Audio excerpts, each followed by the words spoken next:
والذین هم عن اللغو معرضون، اللہ نے مومنوں کی یہ شان بیان کی ہے کہ مومن لغو سے اعراض کرتے ہیں، بچتے ہیں۔ کوئی ایسی بات، فحش گوئی، ہر بندہ اپنی گفتگو کے اندر، ہر بندے سے مراد اکثر لوگ اپنی گفتگو میں تڑکا لگا دیتے ہیں فحش کا، کہ دوسرے لوگ ذرا محظوظ ہو جائیں گے، ان کو ذرا لذت آ جائے گی اس بات کی۔ حالانکہ حقیقت حال کیا ہے کہ وہ اپنی تربیت شو کر رہے ہوتے ہیں، اپنی بد کرداری، بد کلامی اور فحش گوئی شو کر رہے ہوتے ہیں۔ یہ کوئی عزت کا معیار تھوڑی ہے کہ انسان فحش گوئی کر سکتا ہے تو وہ بڑا عزت والا ہے، بلکہ وہ تو رذیل ہے، وہ تو رذالت والا رذیل ہے، وہ تو خسیس عادت اپنا رہا ہے، خسیس حرکت کر رہا ہے، گھٹیا حرکت کر رہا ہے، کہ اپنی گفتگو جو کہ ایمان والوں کی گفتگو ہونی چاہیے، جو کہ فحش سے پاک ہو، اور وہ اپنی گفتگو کو آلودہ کر رہا ہے کہ جناب کوئی ایسا جوک سنا دیا، کوئی ایسی غلیظ بات کر دی۔ آپ قرآن مجید کا اول تا آخر مطالعہ کیجئے، شرع میں کوئی شرم نہیں ہے۔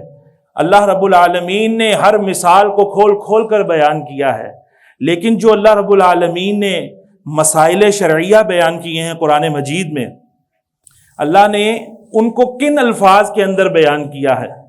وَلَا تَقْرَبُوا الزِّنَا إِنَّهُ كَانَ فَاحِشَةً وَمَقْتًا، بدکاری کے قریب نہ جاؤ، یہ بڑا ہی برا کام ہے۔ وَيَسْأَلُونَكَ عَنِ الْمَحِيضِ قُلْ هُوَ أَذًى فَاعْتَزِلُوا النِّسَاءَ، یہ لوگ آپ سے سوال کرتے ہیں حیض کے بارے میں، تو آپ ان سے کہیے کہ یہ گندی چیز ہے، یعنی کہ اذیت کے دن ہوتے ہیں، ان دنوں کے اندر عورتوں سے دور رہو۔ یہ کہہ کر اللہ رب العالمین نے بات سمجھا دی ہے۔ اللہ کے رسول علیہ الصلوۃ والسلام نے احادیث کے اندر بھی اسی طرح گفتگو جو ہے وہ آپ نے ارشاد فرمائی، مسائل شرعیہ بیان کیے گئے، اشاروں میں، استعاروں میں، کنایوں میں۔ ضروری نہیں کہ ہر چیز کا نام لے کر ہی بیان کیا جائے، جو کہ ہم گالی کا تو جواز ہے ہی نہیں ہے، لیکن ہمارے مسلمان گالیاں بکرے ہوتے ہیں، اور جو جتنی زیادہ غلیظ گالی نکال سکتا ہے وہ سمجھتا ہے کہ اتنا زیادہ میں علم والا ہوں، حالانکہ وہ اتنا ہی زیادہ غلیظ ہوتا ہے۔